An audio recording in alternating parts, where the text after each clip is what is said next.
It didn't start out. Thank you. You got- Okay.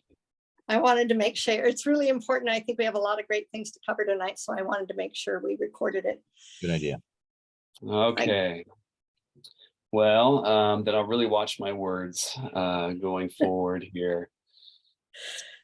Thank you, Brother Guyman, for putting the pressure on here. No worries. Well, this is a fun little story that we need to be anxiously engaged in whatever our calling or assignments are. We know that as Christians, we need to be anxiously engaged.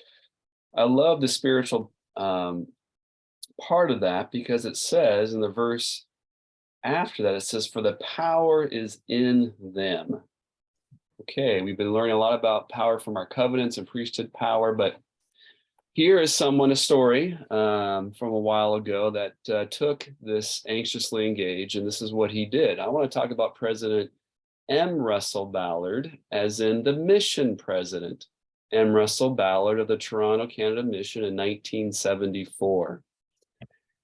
He oversaw and arranged for financing for a 28-minute film titled Taking Care. Seems like a boring title, Taking Care, but that was inspired, for those of you who are rock fans in the 70s, inspired by the rock song Taking Care of Business by the Canadian rock star and member of the church, Randy Bachman, who was a member of, who can say it, the name of the group? Bachman Turner Overdrive. Overdrive. There you go, BTO. BTO. Yeah. That is a real fan for you. So President M. Russell Ballard, as mission president, took that song and the theme of that, and he wanted to bring the church out of obscurity to the people of Canada. And that was his way of having that song and other Canadian members in that film, right? Someone who was anxiously engaged and felt inspired to do that. Well, we can come up with many other stories, right? There are the war chapters in the Book of Mormon that I just love. Captain Moroni not only did a few things, he did them over and over. He wasn't satisfied, right? He was inspired to do other things, even where the Lamanites said, never before seen.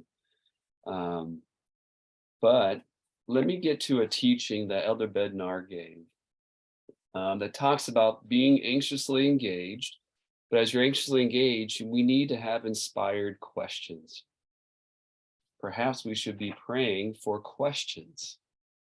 And hopefully that will lead us. Let me give you some examples. So notice the principle here and the pattern being taught in these examples in our church history. Well, when the Father and the Son appeared to Joseph Smith, it was a result of an inquiry, right? An inquiry of Joseph Smith. And we know why he went to the grove, but notice that he wasn't praying to know which church is right. He was praying to know which church to join. Action, right? He was praying to know what action to take. So he was actively seeking, asking, seeking, and knocking. The second example is 3 years later after the first vision. Moroni appeared to Joseph in response to his young prophet's earnest prayer to know his standing before the Lord. So as a result of that, Moroni appeared and helped answer that specific question to the young prophet Joseph. Example number 3, nearly all of the early revelations to individuals in the church, to Joseph Smith Sr., to Hiram Smith, Oliver Cowdery, Joseph Knight, David, Peter, John, and Christian Whitmer, were given in answer to their inquiry to know their duty with respect to the work they had to do. And they all went to the prophet Joseph with a particular question or questions. So they were anxiously engaged in this process. Example number 4, the revelation on church organization and government in section 20 was given in response to Joseph and Oliver's inquiry and their questions concerning priesthood and organizational issues. The great revelation on priesthood and the relationship of the quorums in section 106, again, was given in response to a humble petition by the prophet Joseph. So the implications are, and the pattern of our inquiry is that if we ask and seek and knock, we will learn our duty. We will know what to do, as in your prayer, how to keep us safe here in our region. But here's what I remember from this. What sticks out in my mind over all these years, what Elder Bednar said next. This is from an apostle teaching. This is a teaching given to the general authorities a day or two before General Conference of that year of 2005. He told them, so as you're in this process of anxiously engaged, asking, seeking, and knocking, he said there most of the time, to know our duty, we cannot wait for a checklist from Salt Lake. We cannot wait for a checklist of things to do from Salt Lake. So let me continue on in this. I'm not saying that you ignore your priesthood leader and the keys that he has. I'm just saying we need to be anxiously engaged, be involved in that process of inquiry for action, and then move forward. Now, the spiritual momentum that President Nelson has been talking about, we know there's 5 elements, but I want you to just, we need to know how God works. We need to remove that contention from our lives and repent daily, but we need to cast Satan out of our lives. Now, all of us need to be involved in that process, but we need to expect miracles.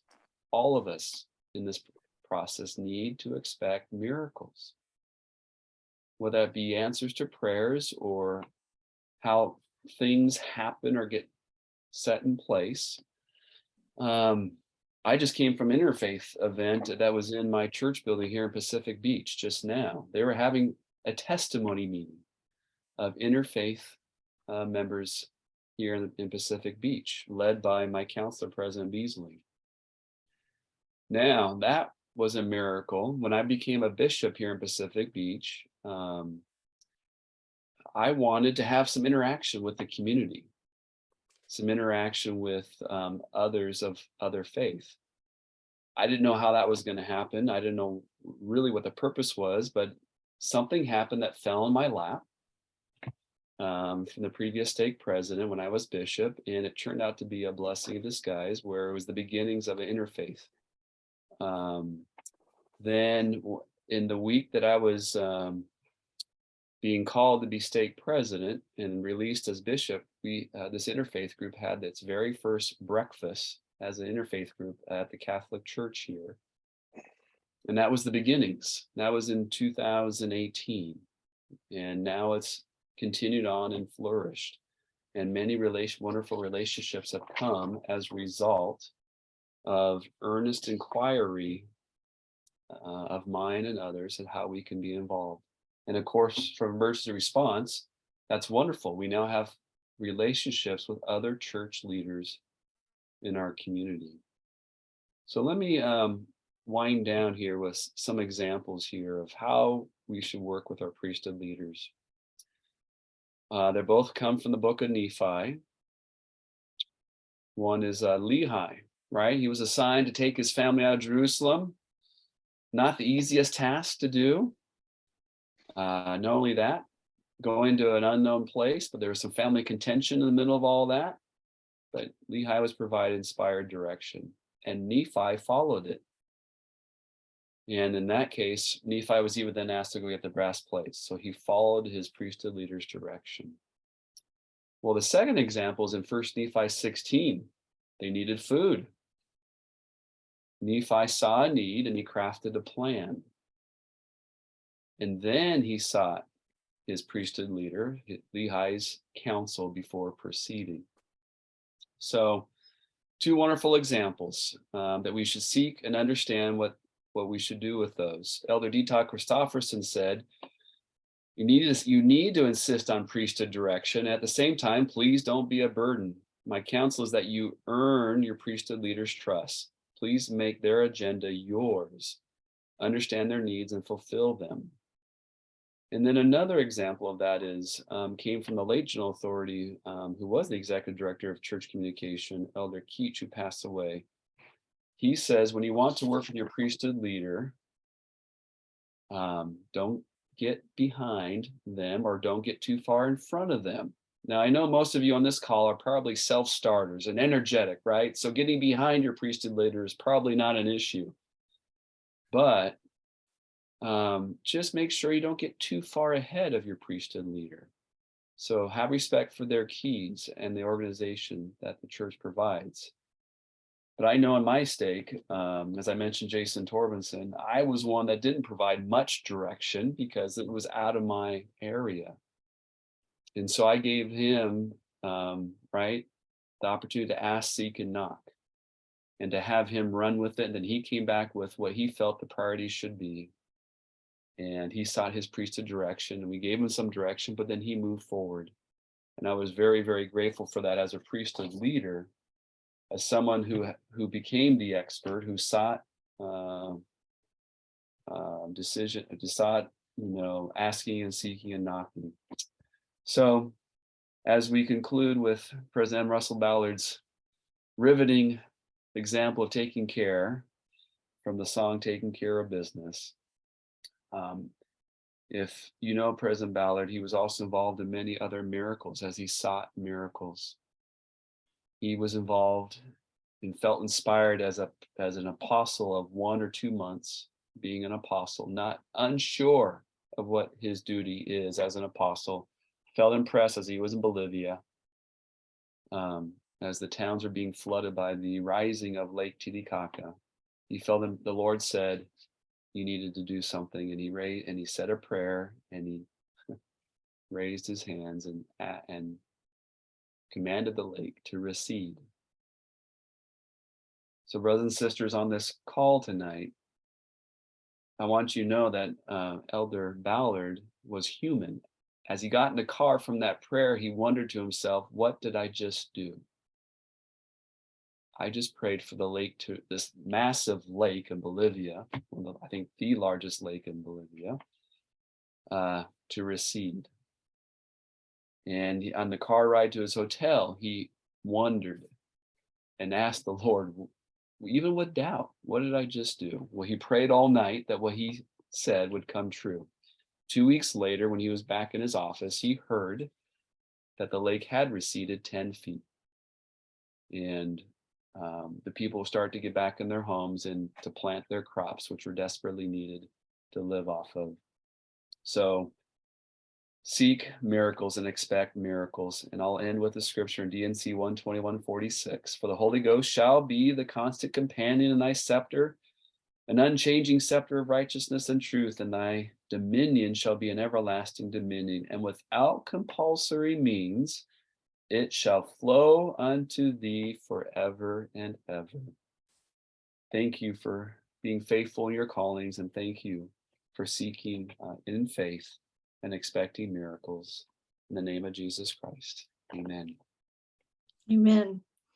Thank you, President Walton. I appreciate you taking the time to be with us. I know you have to jet off to another meeting, Yes. but we really appreciate those words and giving us some things to reflect on as we try and magnify our callings and not wait for that checklist. And this is my favorite scripture, seek and knock and ask. It's just tied in for me, and maybe that's why, it really resonated with me at the communication meeting.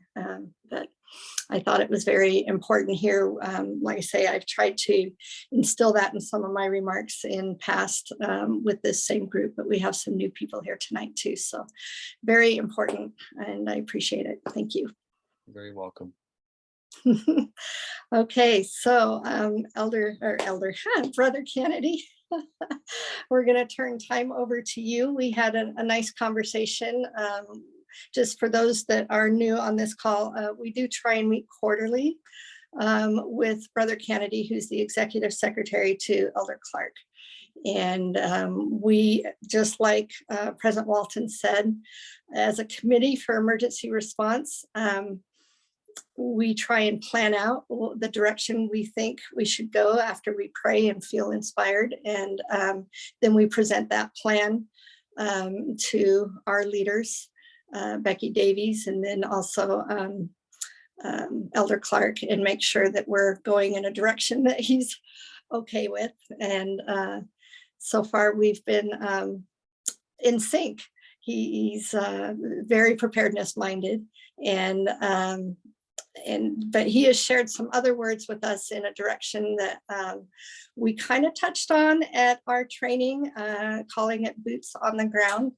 And we kind of feel inspired that we want to take our future drills and exercises in communication a little further than what we've done before. And so I think Brother Kennedy is going to speak just a little bit about that, but we'll be developing that over the next year. And we'll give you more information as we have it. But Brother Kennedy.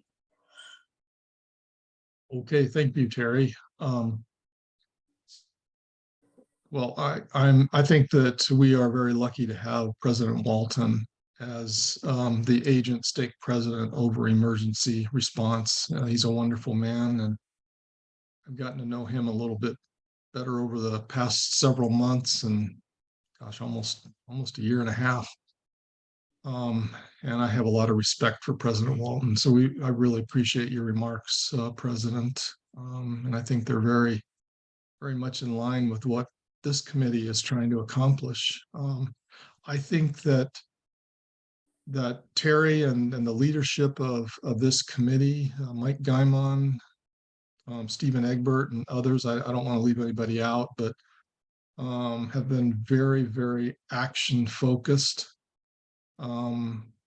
I've appreciated the proactivity that has gone on. Elder Clark has commented many times that to me anyway, and I think to you guys as well, that that the direction that you've taken and feel inspired to take is the right direction.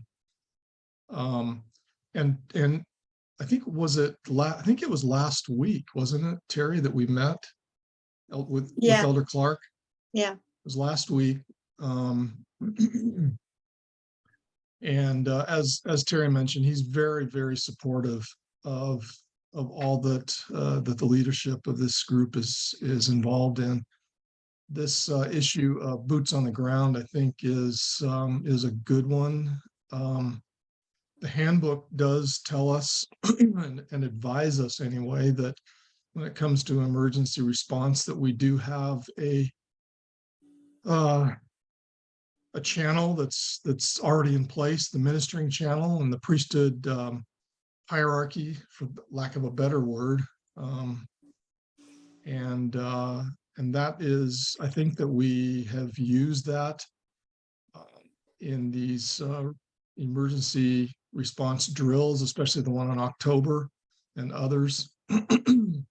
And I think we know that it works, but as we've talked about with Terri and her committee, is that in the case of a real disaster where communication systems are down and texting and mobile phones and other forms of communication are just down, where maybe the only form of communication might be ham radio or satellite phones or something like that, that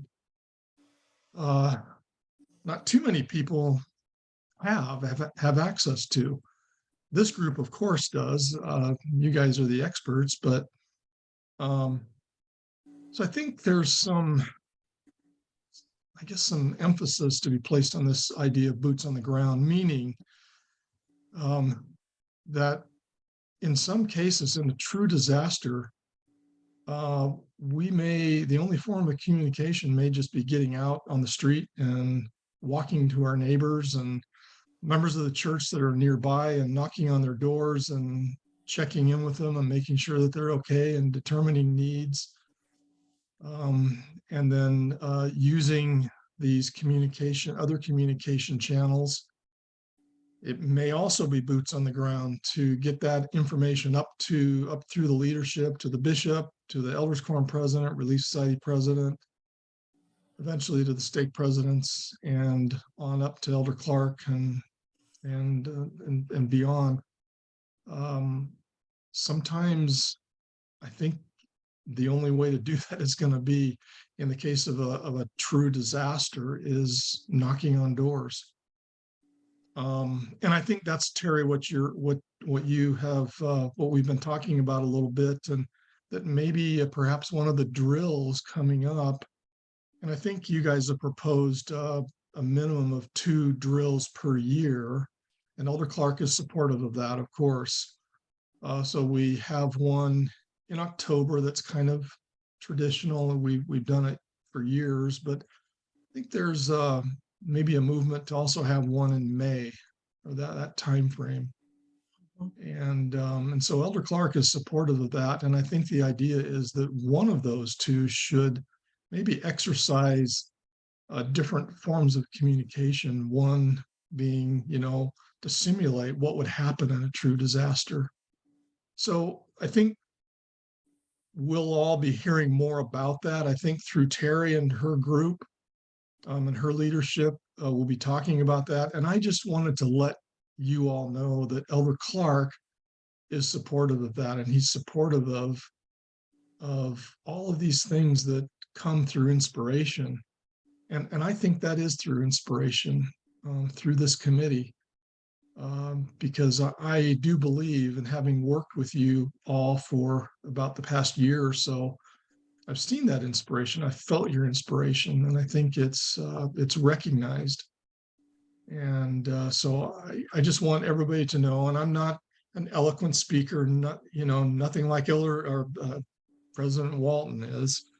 He's a great man, and but I just wanted to let you know that Elder Clark is very supportive of this, and would like to see this, some of these actions acted upon, for lack of a better term. So that's about all I had to say. Terri, was there something else that I've left out that maybe needs to be mentioned?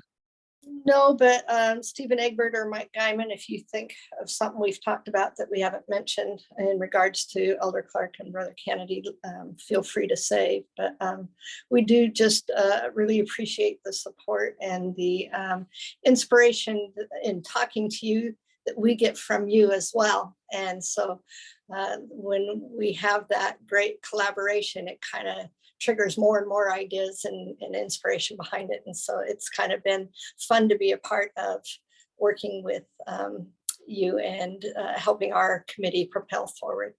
So thank you. I was going to say it's a pleasure, and this is a great group of faithful saints, and just wanted to recognize that. Okay. Stephen Egbert. Oh, I got to get I got on 2 places. I got to make sure I'm not repeating myself.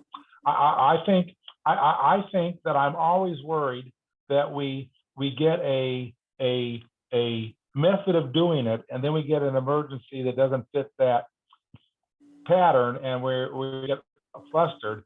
I liked Brother Guyman's what was it? What do you call those? A parable, a metaphor of the suspenders and the belt and the rope, that there's always another way to do it, and sometimes we can't practice them at all, but we should always, I think, we want to be flexible enough to realize what the purpose is, and then fit what we can do and what we have confidence, what we practice, or what we can do to the situation that we come upon. That's all I have to say.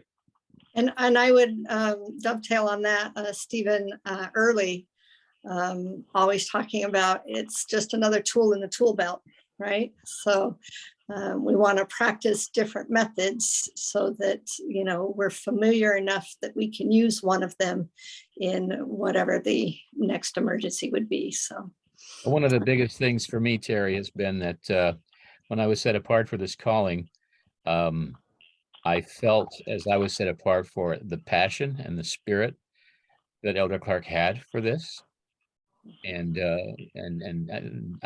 David was there as well, Kennedy, but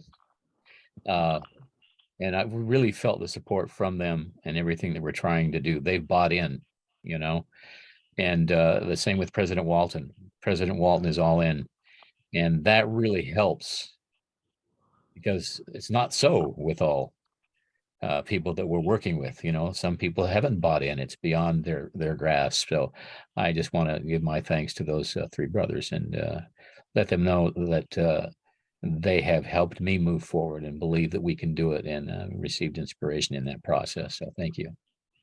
Yeah, yeah. And we appreciate the, you know, even when we were working with others that the preparedness wasn't in their wheelhouse, they did give us the okay to move the program forward. And as we felt inspired, and of course we were always looping them in, but it was harder for them to wrap around and then carry that over to, let's say, having meetings with the stake presidents to let them know that they were supporting us. They knew to say we were supporting them, but they didn't know to say in what capacity because they didn't understand everything we were trying to do. And what we appreciate is that Elder Clark does understand. And so he's able to convey more clearer to the stake presidents and on down. And so that helps push our message forward and hopefully give you a better collaboration with your priesthood leadership, because they're getting it not only from you, but from Elder Clark as well. And so that should help you in your callings. So, all right. Well, enough said on that. Thank you, Brother Kennedy. And I think Brother Walton's already left, but feel free to stay. Oh, no, there you are, Brother Walton, or President Walton. Feel free to stay, but if you have to leave, we totally understand. But I'm going to go ahead and move down the agenda. Some of you may not have it, but the next on our list, I was going to just remind you about the emergency response specialist calling and the emergency communication specialist calling. These are outward facing callings that you are part of the communication without an S council. As a stake representative, you're part of the communication council in your stake. And that was formerly called public affairs. And our outward facing calling is a public affair minded calling, so that you're networking with, you know, your local emergency resources in the community and bridging that to bring it to your priesthood leaders and your membership on how they might either need the services or volunteer for services or, you know, get training from those services, whatever it is. So we're just trying to bring that all together. But on the communication council, you should be sitting on that council, and it should be meeting once a month under a communication director in your stake. So if you're not already aware of that, please find out who that person is and introduce yourself to that person and let them know, because they might not be aware that you're in that public affairs channel and should be sitting on that council. I don't know why they renamed it Communication Council, but they did, and it sometimes is confusing, but it is that outward facing.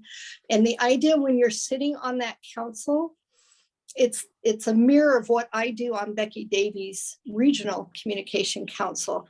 It's all the different facets of, for instance, on my council, we have someone in charge of Mormon Battalion and all those affairs. We have someone in charge of Just Serve and all those affairs. So likewise on your state councils, you've got someone probably in charge of Just Serve and maybe someone in charge of Interfaith, and you're in charge of emergency response.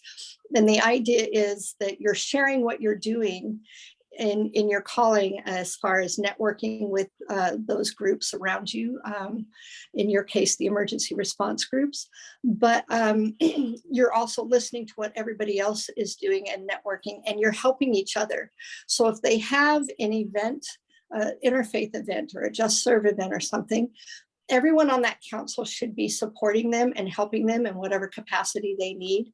But likewise, if you have an event, an emergency response event, whether you're putting on a fair or a training or a workshop, and you need help, like I have the luncheon when I do my training, and those on the communication council regionally that I sit on, They come, they help me set up, they provide the lunch, they do all the shopping, they, serve it and do all the things that I can't do. So when you have an event, you should be able to call on that communication council to help you do all the things you need help with that you can't do by yourself. So I just wanted to remind you that if you weren't already aware of that, and if you've been doing that, that's great. But are there any questions regarding that? Okay, then I'm going to assume that everybody was already aware. But I just wanted to remind. The other thing I wanted to talk about was any share ideas. I know we're going to have stake reporting in a little bit, but if you're looking for ideas on how you can connect your community with emergency response, I just wanted to share one thing that they did in the Poway community recently was they got together with the fire station and the animal services and the humane department and Office of Emergency Services. And we have a large concern in Poway with large animals in evacuating and people not having proper equipment like trailers or communication methods or whatever it is, even preparedness buckets for their animal. And they brought them all together in a giant, community meeting and invited the public, specifically targeting large animals. So, went out and invited those with ranches and stables and training yards and different things. And, brought about 50 people together and had this great meeting. And so that's just an idea of different things. If you're looking, how can I, be more active in the calling and bringing the outside resources in, or connecting just your community, your interfaith, or your, whatever. Look for ways like that you can put together meetings that would be of general interest to the area around you. And so anyways, just wanted to remind you that. The other thing is fire safe councils is a great way to find out what the needs are in your community specifically. I know Stephen Egbert and the Griffins sit in on the Penasquitos one. Jerry Hansen, I don't know if you sit in on yours, but if you've got a fire safe council in your area, I would really highly recommend that you join that just to be updated with the new fire codes, what they're doing in your particular area. If you're in a rural area, that you might be able to share with your members. And for instance, one of the things that they've started recently is an ember resistant zone.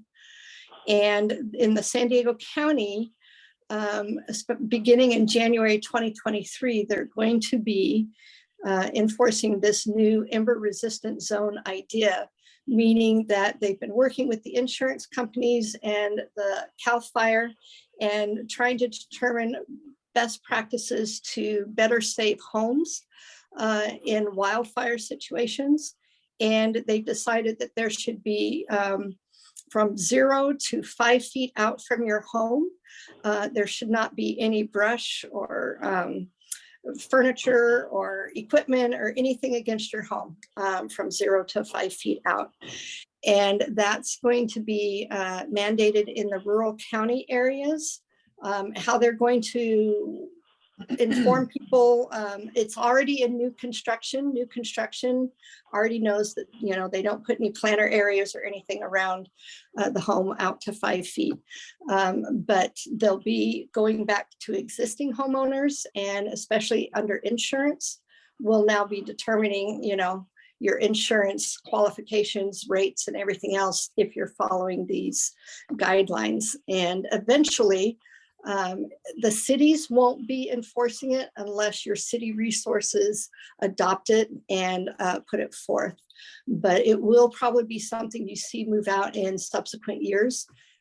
It'll probably gain speed, and just something to be aware of. But that's something, I've included a website that you can go on and get more about that. But that's something, as you're putting tips out in your newsletters and things like that, be looking for those kind of vetted and quality information that you can put out to the members to help them be better prepared. Mickey? Yeah, so I wanted to say in our area in Elfin Forest, it's very rural. And we already have a fantastic equestrian group that has contacted everybody out here. We also have a fire safe council. And our fire safe council, working with Rancho Santa Fe Fire, has signed up a lot. I've already had someone come through my area.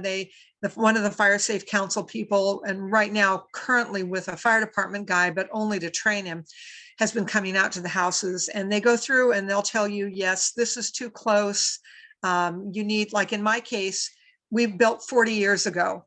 And so we need to upgrade the screen that goes into our attic to prevent, it was legitimately perfect when we did it, but now it's outdated. So we have to fix that. And, by and large, we didn't have that many problems. I know I need to limb back one tree that the birds gave us because they're supposed to be, I believe, 10 feet. Branches are supposed to be 10 feet plus away from your roof line.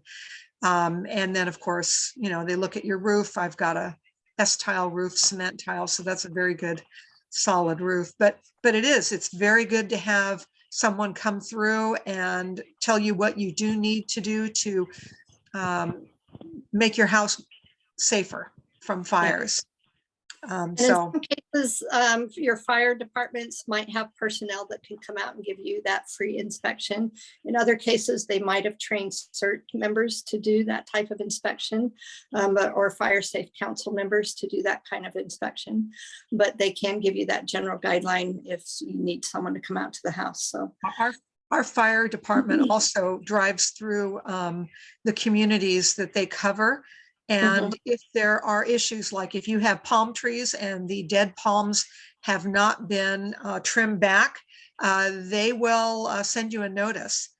If your trees along the roadway, in our case, they want them limbed up 14 feet so the fire trucks can get through. If you haven't done that, they will notify you. And if you don't get it done, they'll do it and then they'll charge you. So got to have a real proactive fire department for that too. Well, and proactive, many want to be proactive, but not all have the staffing to follow through. So again, as part of a fire safe council or a CERT, they kind of look for those teams to kind of help get the word out to residents so that they can prepare on their own. But yeah, great. Stephen, let's move on to Alert California. Do you want to talk about that? Yes, the day before Terri went to the meeting learning about the defensible spaces, the ember-free spaces, I went to another fire safe meeting, and they introduced to us the Alert California app. Brother Diamond, I showed you this last week, and it is an app that shows all of the cameras that are working in the whole state, and you can. And for every camera that's in the field in your map, there will be an image. You might have hundreds of images, and if you zoom in tight to like I am right now in just Penasquitos, that shows Black Mountain and shows the view, which way the camera's going. Brother Guyman's been playing with it a lot and realizes that there is a way of getting not just the way the camera's looking right now, but also you can get a panoramic view, and you can go back 12 hours and watch how the whole purpose is to monitor smoke and events, and to use triangulation and smoke characteristics in order to know which way the fire is going and how big it is, and so it's a wonderful monitoring. Brother Guyman already found other uses for it. He's using it to determine whether there's not too much snow to get up to the repeaters. Brother Guyman, do you have any more comment on that? It does list cameras that you can't find on the internet. This is part of, I think UCSD is involved with it, and they're putting, I don't know how they got all these cameras up there, but I've been searching for a long time for one for Snow Peak in particular. But it's very robust, and I think it can be helpful to overview an area, to see kind of a direction a fire might be traveling in. It's going to give the fire watchtowers a run for their money. For the folks who go up there and love to go up there and look at it. Of course, that is a service as well. But it's worth a peek. I think you might get you might enjoy it no matter what you're involved. It does more than you know. There- Yeah. Go there's, ahead, Mickey. there's another app called Watch Duty, and that's throughout the state of California, and it will give you notices of fires that have started, and it'll actually, and I believe it's, let me look at it real quick. Watch Duty is a flame, just a flame on there. And like I said, it'll give you all the details of the fire, the progress of the fire. It'll send you little notices, kind of like Pulse Point does, and let you know when the fire's been stopped progress wise, or how many acres have been burned. And that will cover literally the entire state, but you can focus in on the ones, but it's a good thing to have as well. It sounds similar. If you go and click in the program, it's already hyperlinked in Terry's agenda. If you click on it, it will show you the whole map of California and all sorts of little triangles. Each triangle is a tower, so you have to zoom in, and otherwise you get hundreds of real-time videos.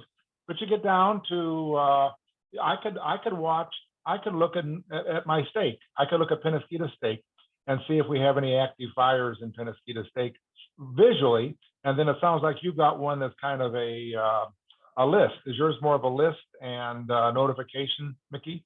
It notifies you of the fires, particularly in your area, but it will notify you of others. Like there might be a way to pare that down, but definitely, in fact, I was notified of the fire that was out. Was it Ramona, or where was it? The one that just recently happened the other day. And it notified me of that. And it'll come up with a map, and then it has little flames all over it, and you can touch the flame you want to look at, and it'll give you all that information for it. But Watch Duty is an app, whereas Yes, it the is. alert, It's on my phone. the Alert California is a website, right, Stephen? That's right. Oh, you said it was an app, so it's not an app. Well, it is not an app. It's you click on the thing and it's a browser or whatever. What we should do one time, maybe we should all play with it one time. Brother Guyman could show you how to tell how deep the snow is. On any mountain. It does have a feature to let you measure just from distances, how far, it shows you, there's like a little ray that comes out and shows you what direction the camera's pointing. So you can aim it where you want to be, and then you can measure from point to point if you're trying to triangulate, some event that might be happening. Hey, Mike, which app is this? Is it the San Diego County Emergency app? No, it's on the agenda. It's https://alert alertca.live. Just look on the agenda. If you click on it, we could do that. I thought it'd take too much time. It's too much fun if we went into it. We'd spend the rest of the time trying to find our own mountains. It's a big rabbit hole. We don't want to go there tonight, I don't. Yeah. It's cool. But thank you for showing us, Dennis. That was awesome. I have one more question. Comment, not on here. I had a VOAD meeting this week, and Jerry and Mike were there, and they were that's talking down about the list further. Oh, You're okay. jumping the gun. I'm jumping the gun. Okay. I need help. All right, let's move on. I just wanted to let you know that Beverly Blaylock has been, called to be the on Becky Davies Communication Council, the social media specialist for the region, for the coordinating council. And we've had a problem with our website. It's not been updated since 2019. People have moved and changed and lost passwords and all sorts of stuff. Anyways, we just broke into that tonight. And Beverly now has full access to it. And so she'll be updating that. And so Brother Kennedy, you can let Elder Clark know we'll be working on taking out all those little LDS things that were stuck in there. There weren't many. because we didn't gear it that way, but there are a few, so we'll get those corrected. And Okay. she'll also be managing the Facebook page. So I didn't know if you guys were even aware that there is a San Diego Coordinating Council Emergency Response Facebook page. So it's facebook.com/LDS-ERSD. So that's one of the LDSs that are still in there. We'll have to figure that one out. But for now, that's what it's under. And then there's also a group, and that group page is SD preparedness. So there's those two pages that are out there. I think Lorraine Hernandez from Temecula, when we used to coordinate with Temecula, she is putting a lot of emergency information, tips and tricks and, you know, heads up type stuff on the group page, the SD preparedness. But we haven't really updated the Facebook page for a while. And so Beverly Blaylock will start putting information there. So as you have things that are going on, events in your area, or something like this, Alert California, that you learn about, let us know so that we can share it with our social media specialist, and she can start updating our website and our Facebook, and then join those Facebooks and let other people know about them. You know, take a look at them and offer suggestions and ideas if you see how we can improve that. So let's be a part of that. Again, another way to get information out to people, whether that's community or, you know, members. So, all right, that's all I wanted to say about the website. Now I kind of want to turn it over to everyone on.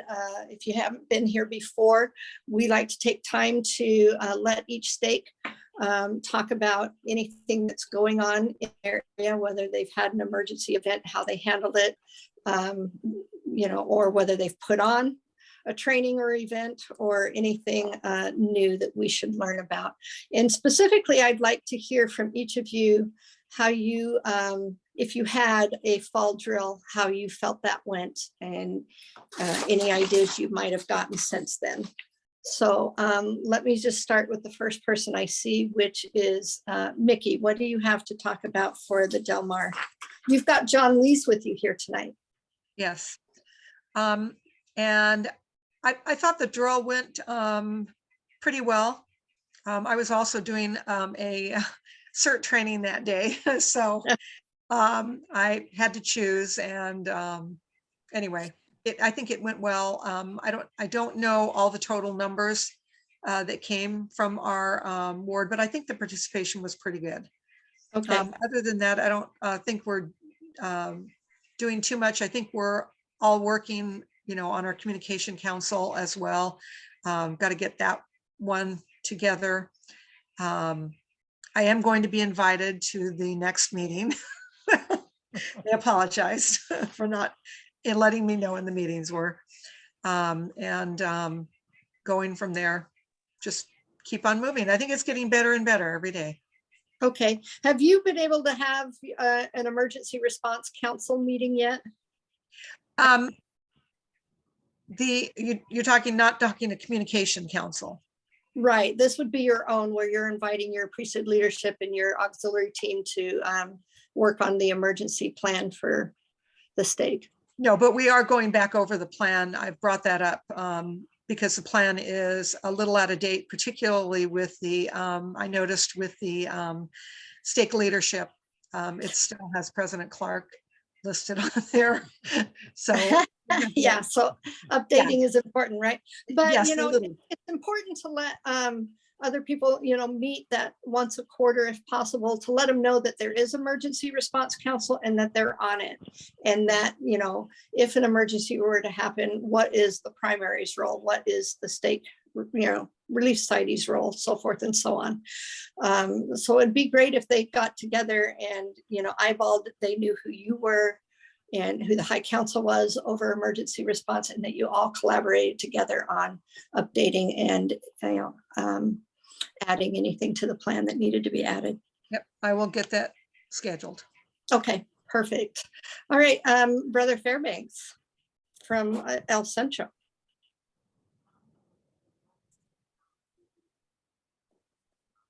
He was on here a minute Here we ago. go.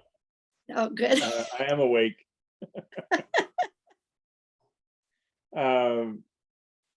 The day we did the shakeout activity, the entire state presidency was out of town on vacation.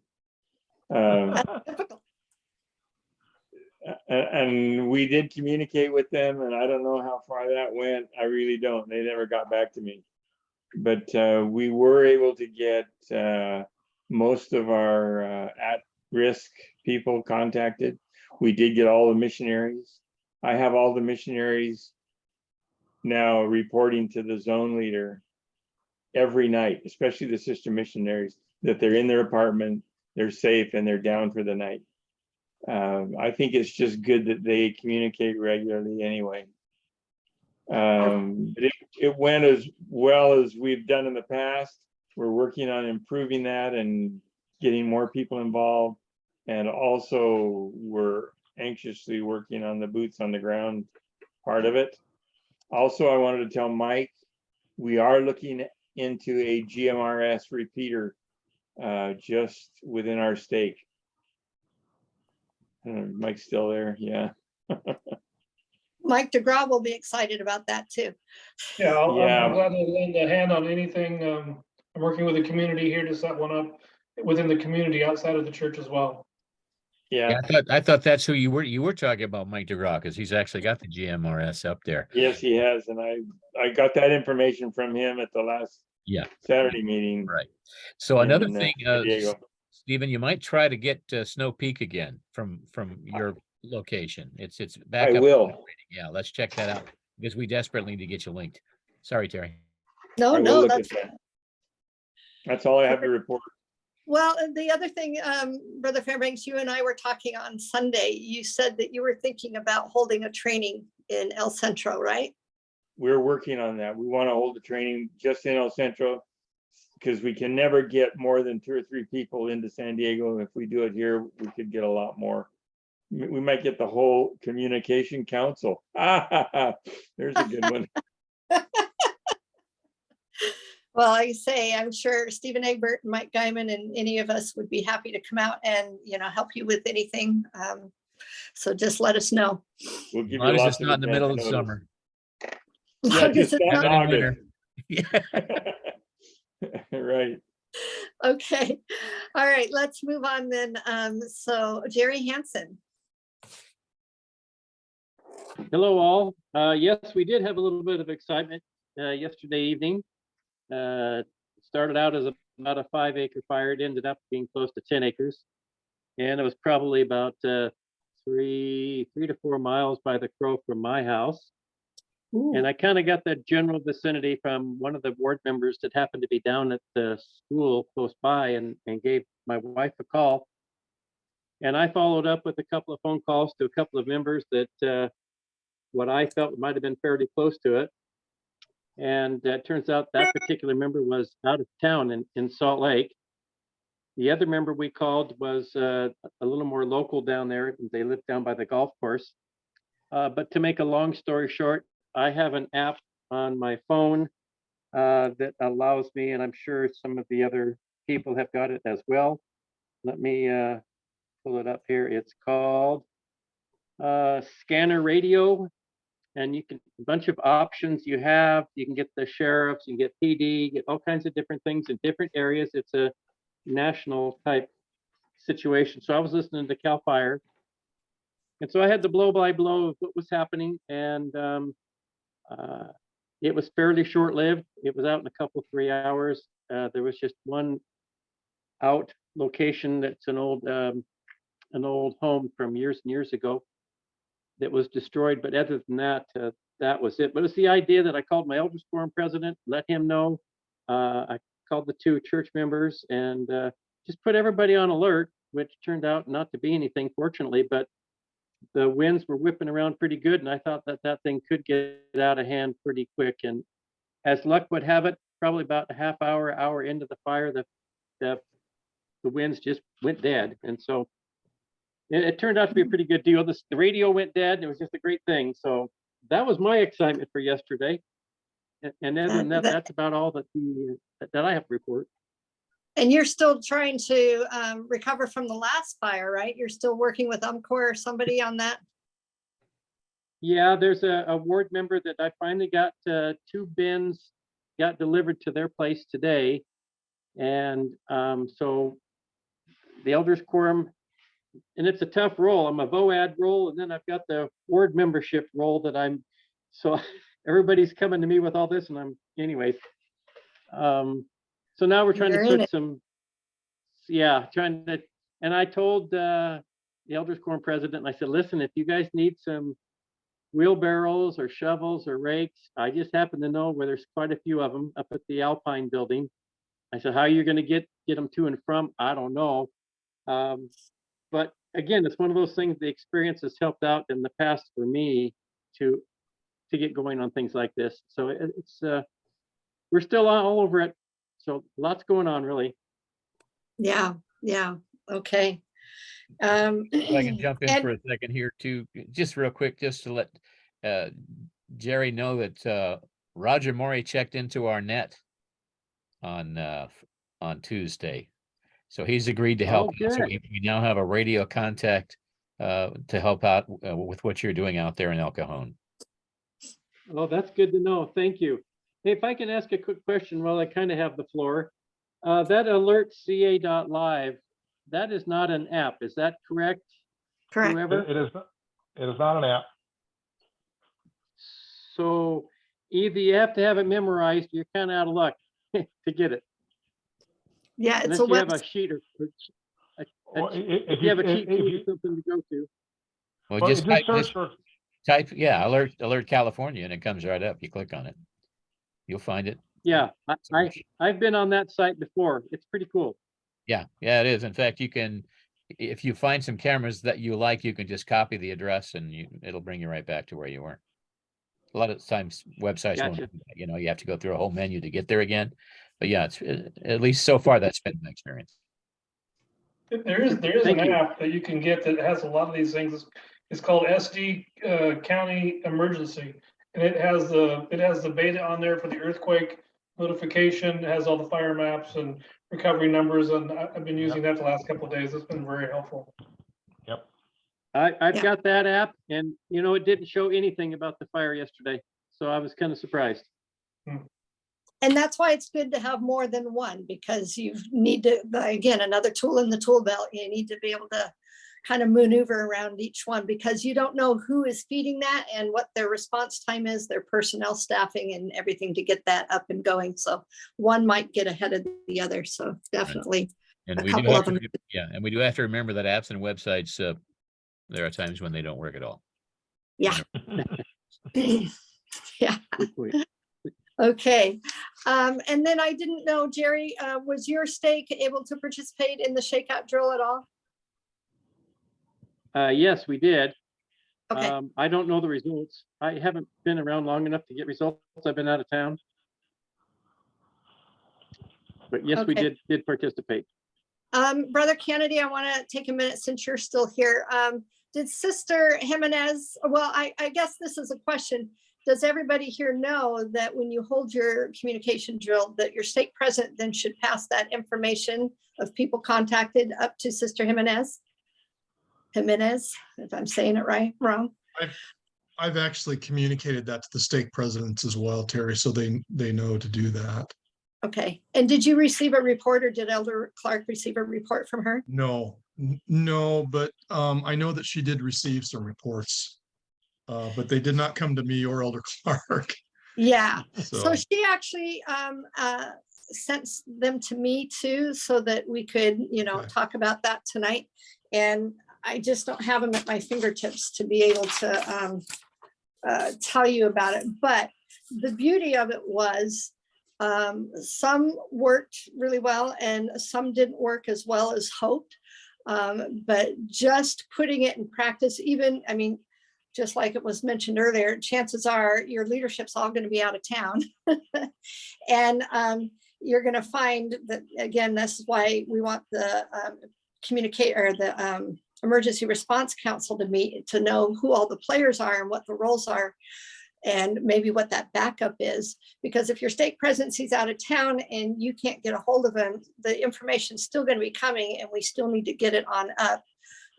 So, planning for that and how that's going to happen is really important. But it's just the fact that, you put the effort in, you saw what some of the failures were, and then you work to improve those for next time. That's a successful drill in my, estimation. It's not about how many did we get. It's about, what were the problems and how can we improve it next time? Hey, Terry, one Yeah. thing that just occurred to me, in the case of a real disaster, that's going to happen. Stake presidencies, bishops, they're going to be gone. And so somehow we've got to be flexible enough to know that and know what to do, in Yeah. those situations. So it's probably a good exercise. That's probably a good thing that came out of some of these exercises, is that Yeah. they weren't there. So what do we do? Exactly. Wayne Bostic, let's move to you for San Diego East. Oh. We can't hear you, Wayne. You have to unmute and start over. How's that? Better. Hit your unmute button, dummy. Anyway, we had a drill and about 3 of our stakes used traditional methods of getting, ministering organizations, so on, getting hold and getting the information in and so on. And we had a couple, 3 of our wards did quite well. And then we had a couple other 3 wards that we wanted to use technology. Google Voice is an application where you can record your responses. And we wanted wards to self-report their status and so on, members do that. And that was very mixed results. And we found out that the traditional effort where you have a ministry organization and you have members that lead and pulse all the members works well. To get self-reporting was a little bit of a challenge. So we're going to revise that and learn from that and improve that. So that was, Well, that's always a good thing to mention, Further Bostic. It's always a good thing to mention in these efforts, is to remind people that they don't have to wait for somebody to contact them. I mean, if they know who they're supposed to report to, they can do it early. Before all the batteries go dead in the system. The Google Voice application, you have one number you can call, and it will record your response, and you can see all the responses recorded, the times, and so on and so on. It's a great application. However, people don't necessarily use it. So we're learning. So Yeah, so, that's where we're at. Okay, Dad. Okay. Very good. And something else I forgot to ask everyone, and so going forward, if you can put this in your comments, but if there's anyone that has any comments that's already spoken, coming out of the training that we did you feel like you had good support from your stake, and did it generate any talk of doing anything in the future better, or especially if there's callings that aren't quite in place yet, and so forth and so on? We'll start with you, Brother Bostic. You were at the training that we had in October, right? Yes. And your stake, I believe, came out pretty well for San Diego East, didn't they? Yeah, 3 or 4 of the wards did quite well. Now, we still have to get all our callings within our wards. We have many wards that don't have the callings made yet. And Yeah. I'm in the process of gently bugging leadership and emphasizing we need to really get these callings activated and get the troops going and so on. So it's a work in progress. Always a work in progress. And that's a reminder that, these meetings like tonight, these are train the trainer meetings, because ultimately what you learn for your calling as a stake emergency response specialist, then we want you to train the wards in how to have that similar calling for the ward emergency response specialist. But that means buy-in from the bishopric, right? And so again, if the stake president doesn't understand it and isn't on board, then it's kind of hard. The bishops kind of look to them. Well, is this something I should be doing? So it's great if we can get their ear and present the program to them, but they're looking for validation. Is that the right word? I'm not sure. So bishops might be dragging just a little bit if they're not familiar with the program. And it is something that you kind of have to just be persistent and gently give them that messaging. And then hopefully at some point their stake president will, communicate with them that this is, an okay program to extend callings for. So, but it is a slow process, and it requires patience and persistence. So we have a couple, 3 of our wards that their ministering organization is quite good, and they have like less than 10 unassigned members in their ward. One has only 1 unassigned sisters, not it. So some are doing quite well. Others are work in progress. Yeah. Okay. Thank you. And then Jason Torbenson, are you still on for San Diego State?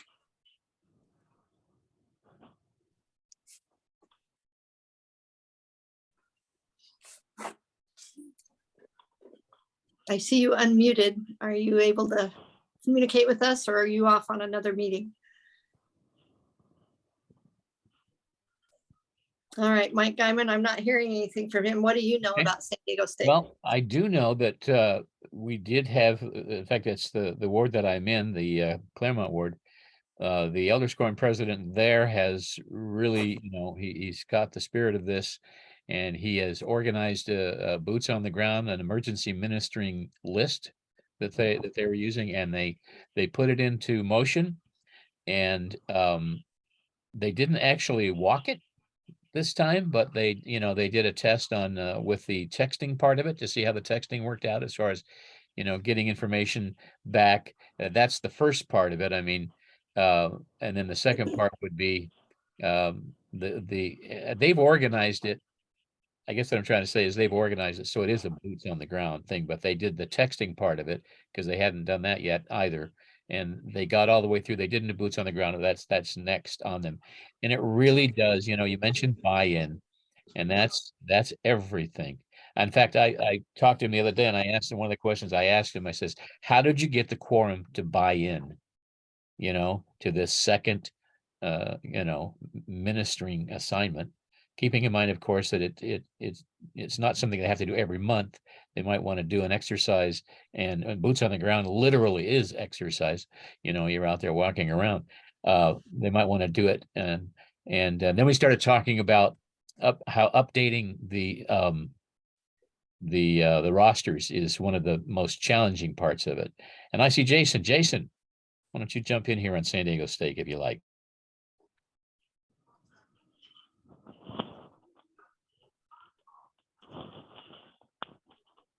No, it's muted.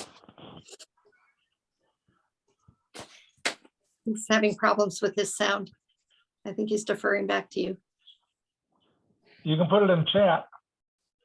Well, oh yeah, you can always put it in chat if it's not wordy.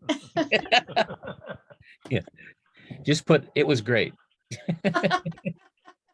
Right. Oh, we lost Jason.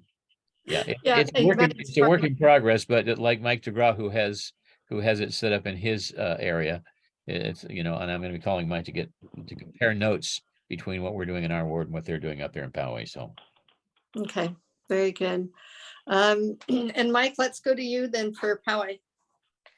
Okay, I was out of town for the Great Shakeout, and so I wasn't able to participate, but I did talk with Brian at PAC and Dan, and kind of coordinated with them what I'm doing in the area along those lines. So they're aware of that, and we're actually working with them to get this GMRS repeater set up within PAC, so that we can have that community resource coming to me or to the bishop in our ward, so that we can disseminate information from the county or from the area that I wouldn't normally maybe have access to myself.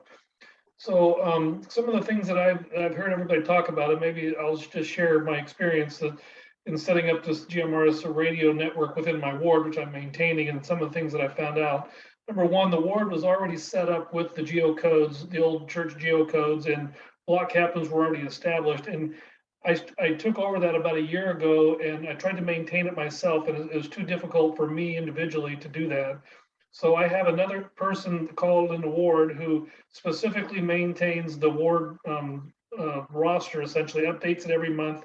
And he has a spreadsheet that automatically updates, and he knows how to do it. I don't, but he maintains those block captains on those geocodes, which is the old church system, not the new one. The new one doesn't use geocodes.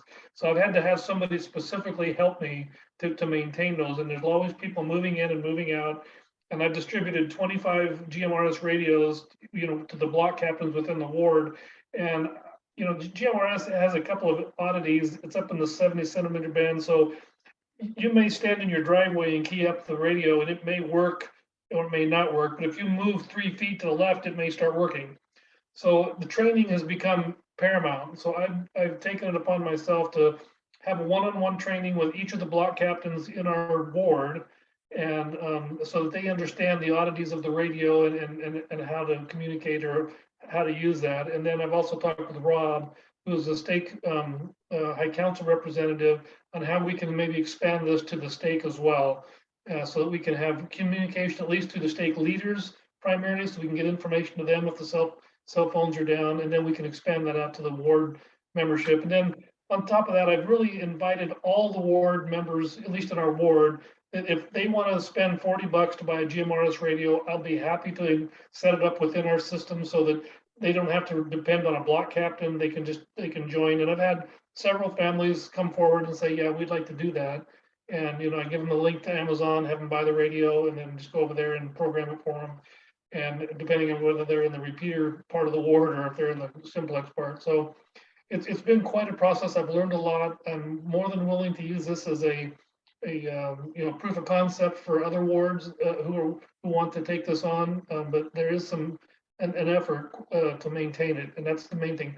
I have a net with the block captains every month. Past Sunday we get together and everybody try to make sure the radios are charged, and then call in and kind of get over that awkwardness of using a radio. So you have to be on the members almost all the time. It's something I have to maintain and do almost constantly. So it is a commitment, but it's worthwhile. I think it's been a great help. It surely alleviates the bishop's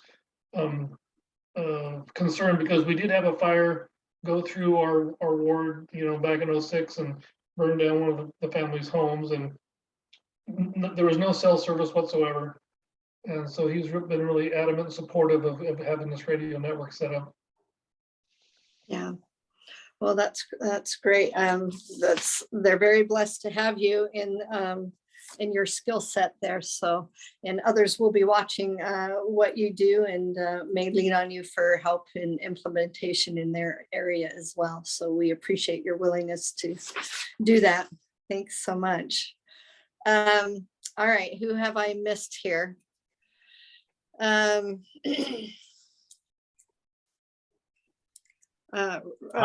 see people, but they're not raising their hand. Yeah. I just want to recognize Bob Duhamel. Thanks for joining us on the call tonight. You're in the San Diego East Stake, right? That is correct. Yeah. You hear me? So, yes. And you're as the emergency communication specialist, right? Yes. Yeah. And so you're working with Wayne Bostic. Are you familiar? Yeah. with Wayne? Okay. Yeah, we're on the same shift at the temple. Oh, yeah. Oh, that's great. And we have a Tuesday morning shift that puts us not be able to go to the VOAD meetings. Yeah. And I definitely want to recognize Dave Fody. I know you're also working with, is it Jerry Hansen? Yeah, okay, you're in the El Cajon State. That's Jerry Hansen, yeah. Yeah, thanks for being with us tonight.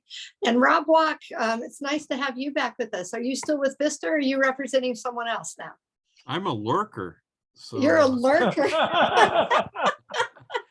I just, I missed the last one because I got released from my calling. They created the San Marcos stake on September 11th. And I just checked the directory during this meeting. There is nobody called that I'm aware of outside of the high council person we know who that is. I shared that with you, Terry, and I shared you. They do have a communications director and a couple assistants. So I texted that to you, Terry. So other than that, I'm not aware of anybody, but I just kind of miss this group, and I like to be in the know of what you're all doing. And so if you don't mind, I just kind of being a lurker right now. Absolutely, absolutely.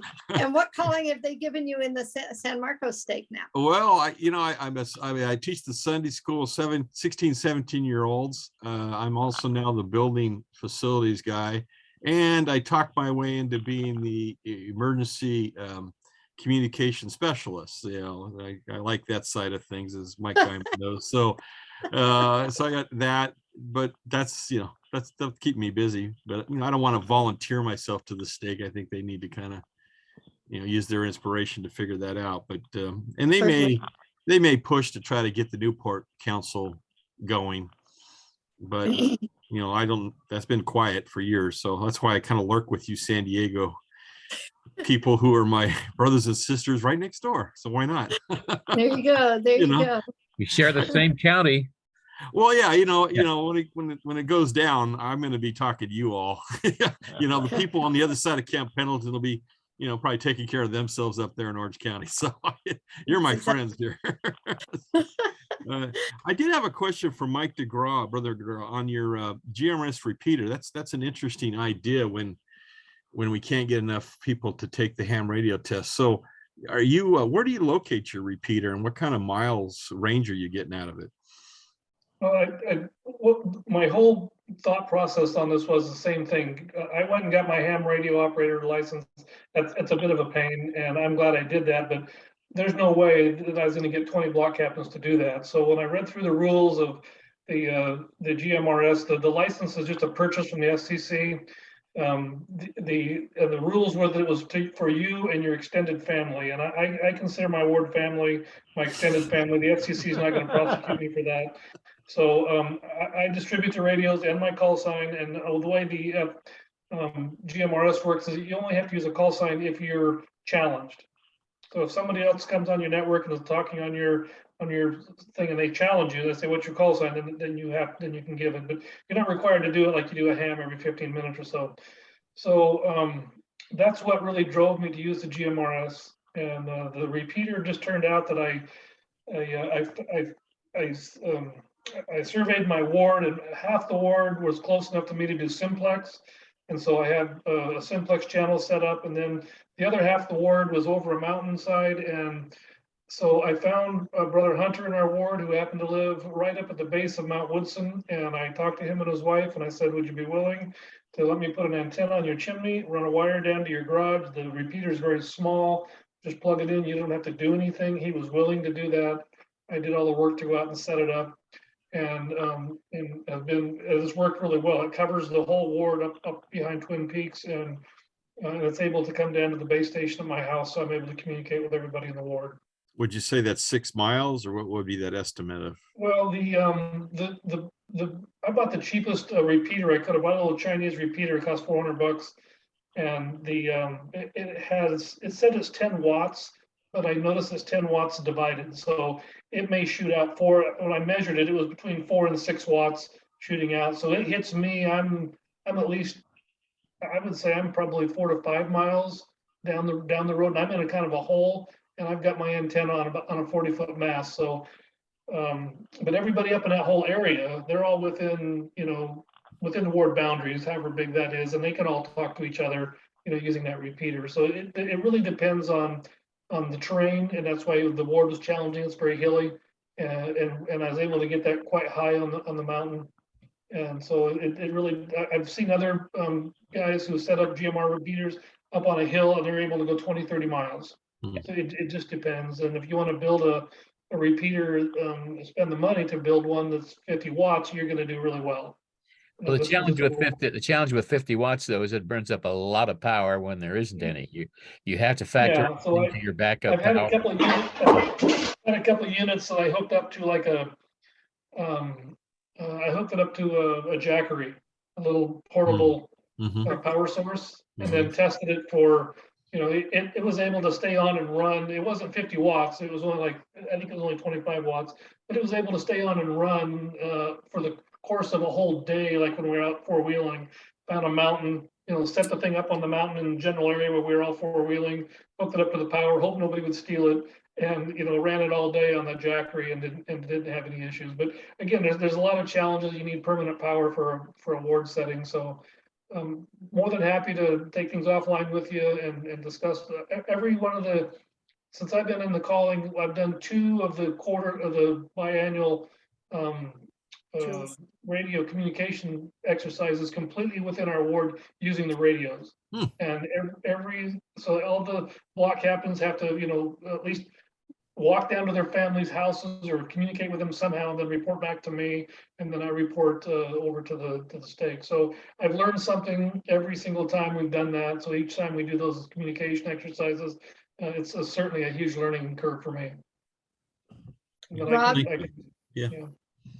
Rob, I think this is really important that as the communication specialist now for the stake, that's what you say you do. No, just for my ward. Yeah, just for Oh, my ward. just for your ward. Darn it. Don't, Oh, yeah, that's don't, too you excited there. can't, you haven't, yeah, you can't issue that calling to me, Terry. It has to come somewhere else. No, darn it. Yeah, they don't have All one right. for the stake that I'm aware of yet.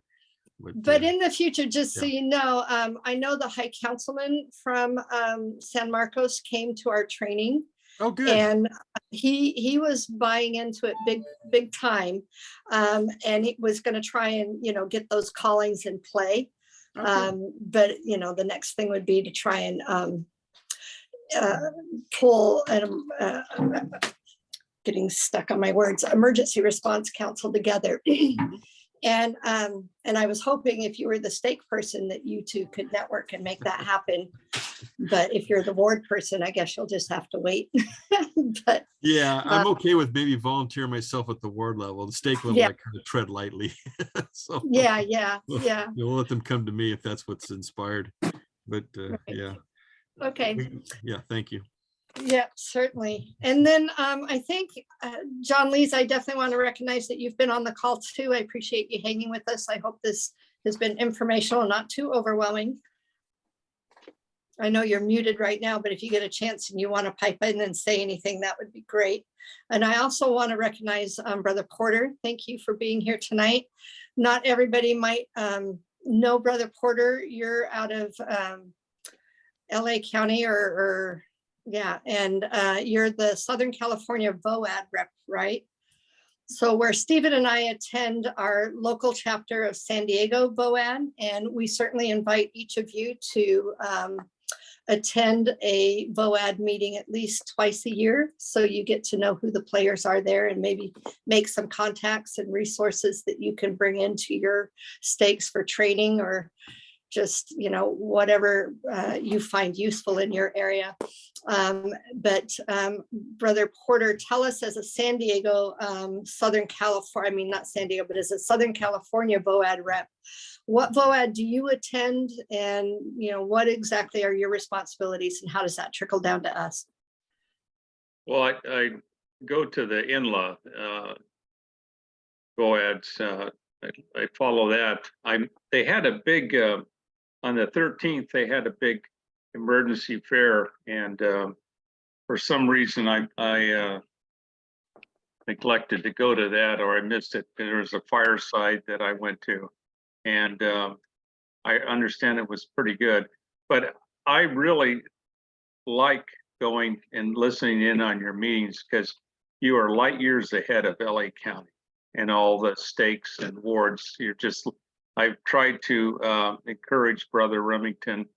Hey, let's do what San Diego is doing. I mean, we need to get on the ball here.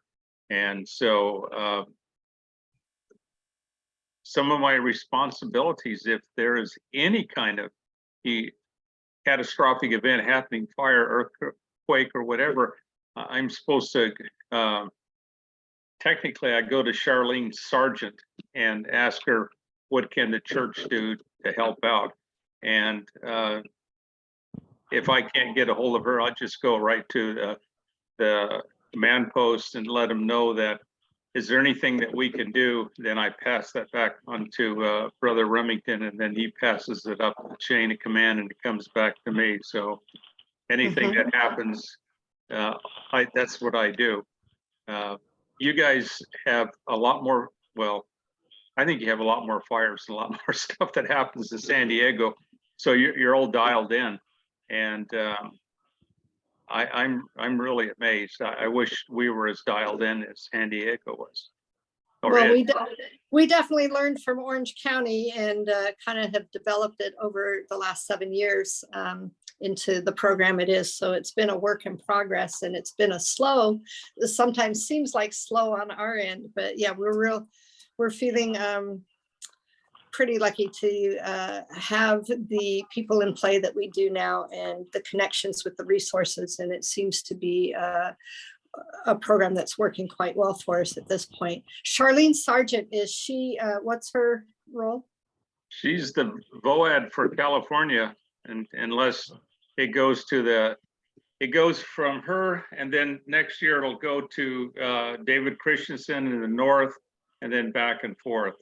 So okay, that's kind of how it goes. And okay. But she's a member of the church then? No, she's Presbyterian. And I see. Okay, so she's in charge of VOAD in that area. Is that what you're saying? Basically, yeah. Okay. Okay, got it. Oh, very good. So let me just go over a couple other things. Thank you for those that went to the VOAD meeting recently. Jerry Hansen, I think you were there, right? Mike was there. Mike was there too. Oh, and Yeah. Mike, yeah. Was there anything that you there. learned at that VOAD meeting that you didn't know before, or connections that you were able to make? It's still by Zoom, and you know that's kind of hard to make connections that way maybe, but did you find it helpful, or what did you think? I mean, for me, just learning who the players are, and both in the church and out of the church, and trying to at least get my face out there beyond the church, so that they know, you know, that we're actively involved. It seemed to be quite a large church involvement in that, but just as long as they've got our faces in front, I think it's. I mean, it was a pretty quick meeting. There wasn't a lot of information that was disseminated, but it was again, I think it's just good to get our faces on the screen with people outside of the church. Yeah. I understand, you know, one of the things I think VOAD had a hard time wrapping their head around was a lot of the players that come to the table are representatives of an organization that covers large areas like Southern California, or, you know, all of San Diego County at least, or, you know, sometimes they're national even, and they're in a lot of different places. And so when we started asking our stake representatives to attend the meeting, we were trying to let them know, well, this is the representative. If something happens in El Cajon, this is who we're going to call. If something happens in Vista, this is who we're going to call. This is who you would be interfacing, and that Stephen and I are just the liaisons to that. And now I understand at this last meeting, Stephen Egbert, weren't you telling me that Valerie's starting to think more in geographical terms that way as well? Valerie Brown is the president of the San Diego VOAD. And for many years, they've had lots of things that she wanted to get done. And she's realized as the president, she can't do them. So she started asking for volunteers to rewrite the bylaws, rewrite procedures. I tried to keep my hand down. And then one of the things she wanted to do was to, a concept they had many years ago was to subdivide San Diego County into maybe 4 or 5 different subregions. And I made a mistake and said, oh, that's kind of like our stakes. And she said, oh, you're on the committee then.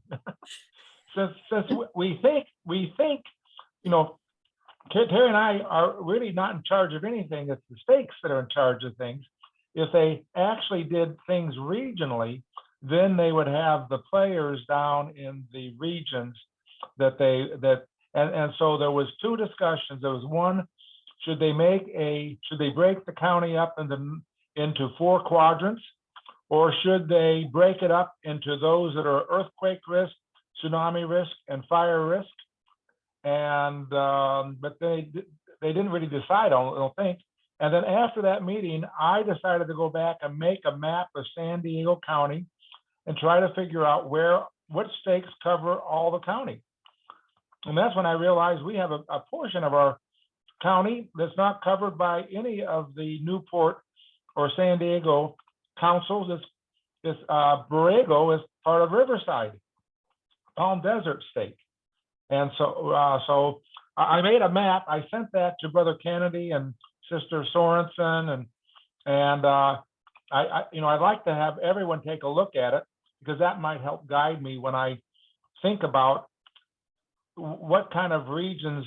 I would assume that if they decide to have a regional parts of San Diego, that we would take the stakes and kind of let them play a role in those regions, kind of based on where the stake center is kind of located. You know, nobody's boundaries match anyone else's boundaries. That's just the way it's going to be. Yeah. Any thoughts on that, brother? Anyone? Any thoughts or input, or anyone want to be on my subcommittee? Another thing, Terry, that I thought might worth mention for the VIAT is that, and I don't understand this, but she said that they dispatched 50, did she say 50 people down to Florida for the hurricane to help? Yes. And So how do they determine who to dispatch? Are they all volunteers, or who's part of that organization? I'm not really privy or understand, you know, that it's. I believe they're Red Cross employees, volunteers that have taken enough training to be worthwhile if they send them, and maybe some government, maybe they have intergovernment cooperations, you know, from skill sets that they need there. So you can qualify yourselves to be dispatched if you want to. Just volunteer with the Red Cross, take the training, and say you're available. What do you know, Terry? Am I right? Yeah, yeah. Jerry Hansen, did you have any other take on that? I'm afraid to say much of anything. I'm afraid that the rigor's going to have me hooked on something. Tom, pretty much keep a tight lipped here, but I think you're right on. I can tell you that Carl Ports, who has run these meetings from time to time, he and I have become fairly close, even over religious differences. But I tell you, there's some fine people in the organization, and I'm glad to see that finally we're taking some active roles and making some changes that are, like she said, are way overdue. And I wish at this point I had the time. I don't at the moment to get involved. I told Carl that if he needed any help with anything, that I would be glad to help him. So he's not a one-man show. But after you've been to a few of these meetings, you'll get the hang of how things go and how things work. And it's a good group of people. Yeah. I would say, Stephen, put your ideas out and we'll share them with the group, and we'll kind of all be on the subcommittee, and as we maybe take a look at his things, we can add our input and ideas and send it back to him. Would you mind sending my map, that little PowerPoint I sent with the 3 maps on it? If you're sending out any minutes or anything like that, my descriptions of the stakes don't look anything like real boundaries. They are squares. Your stakes aren't squares. But I was trying to see generally what part of the county each stake generally represents. If you see something wrong, let me know. I think it would be very helpful if I sometime told VOED how we actually really work. They can't really they can't really imagine how we work. It's kind of foreign to them. We get lots of volunteers. Go ahead. I don't think anybody else can replicate that is the problem. So it does make a great challenge. Mm-hmm. But it does help them to understand why we get volunteers. It's not that Terry and I can go to Vista and recruit volunteers. We can't do that. But we get the word to the stake president there. He makes a decision, and then there is members do things their priesthood leaders ask. They don't do things that we ask. Well, can I share something very quickly? I was involved in getting us. I got approached by somebody that I work with who was heading the Martin Luther King thing that they have here in San Diego, the service opportunity there. He knew that I was involved in the church. He said, "Would your church be willing to get involved. Long story short, we did get involved, and after the exercise was over, he came up to me and said, "How in the world did you get so many people to come?" He said, "You had 4 times as many people as anybody else, and even combining organizations." And I just said, "Well, that's what we do." I mean, and that is the power. That's the secret mojo of what we provide when it comes to efforts like this. Yeah, absolutely. Very good. All right, let me go on because I know we're late on time. I just want to really quickly let you know Red Cross is asking for volunteers. I'll send it out tonight.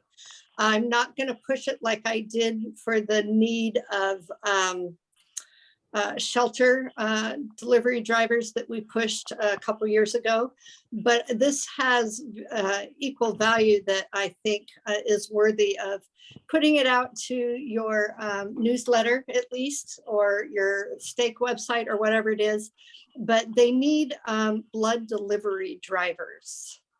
And there are people in your stakes because of our efforts from the shelter volunteers that we did a while ago that have registered with Red Cross.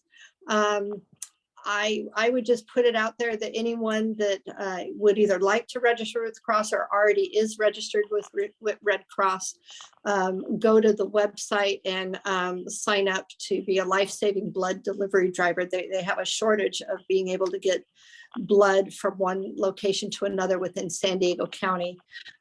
So I have a link that I'll send out with the minutes tonight, but if you can help with promoting that, that would be great. The other thing I want to let you know is Elder Clark is over the Tacoma, Washington area as well as our area. And he has a communication director for that region, the Tacoma region, named Rachel Anderson. And she has a lot of preparedness and emergency response background. And she sees the need to put a program similar to ours in play. And so he's been talking to her about our program. And that facilitated a meeting between her and I last week. And I directed her to our website, and she was thrilled with it and thought that this might be something that she can talk to her leaders there and see about getting buy-in and developing a program similar to ours. So that's something that I've tried to mention before, that, you know, we do kind of have eyes on what we're doing here, and certainly Brother Porter just attested to that as well.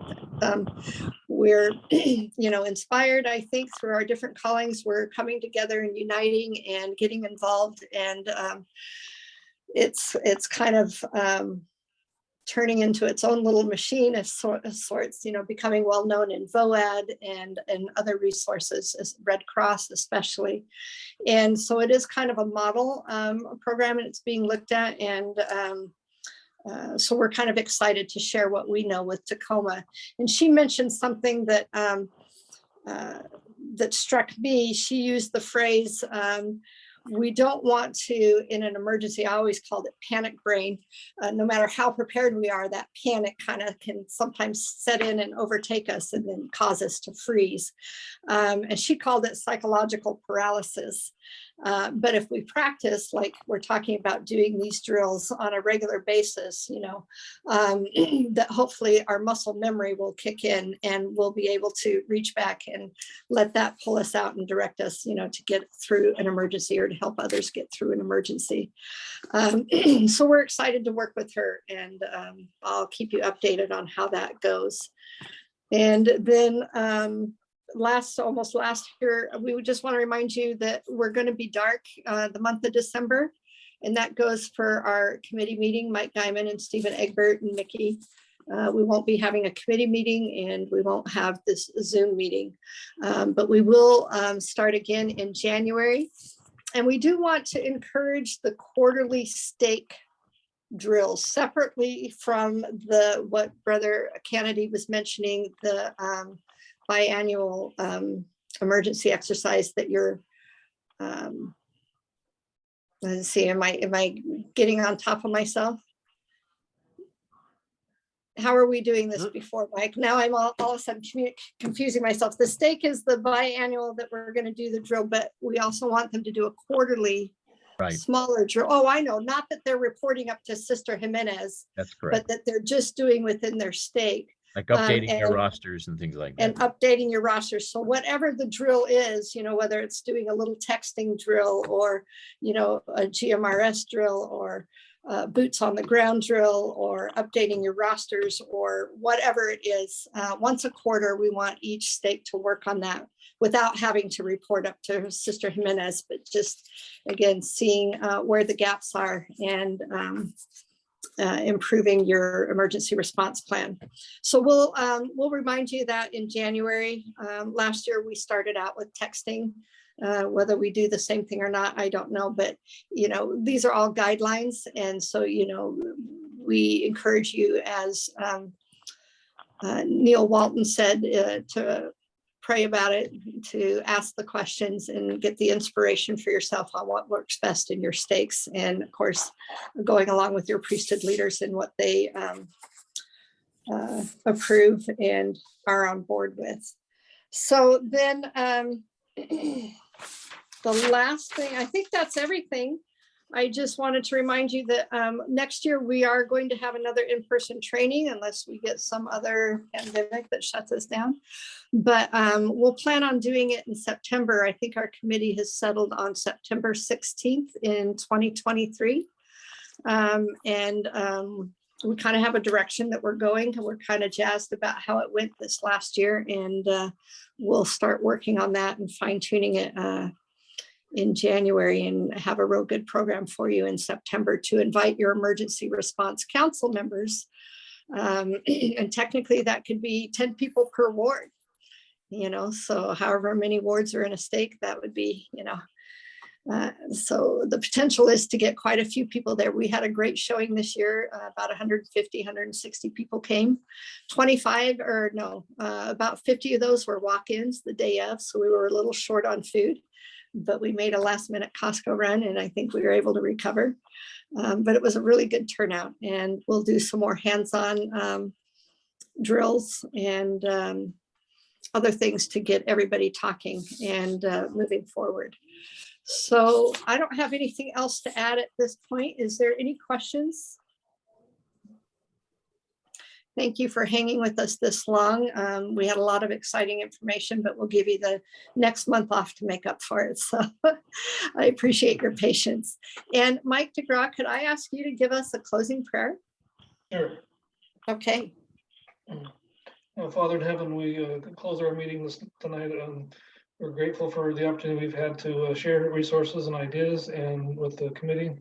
We pray for personal inspiration and guidance as we go forth and prepare for emergencies in our areas and our regions, and that we'll do our best to respond to the promptings that we receive to that we may do thy will. We're grateful for the leadership that we have that pulls us along and gives us ideas and encouragement and support. And we pray that that will support us also in our efforts. And we do so in the name of Jesus Christ. Amen.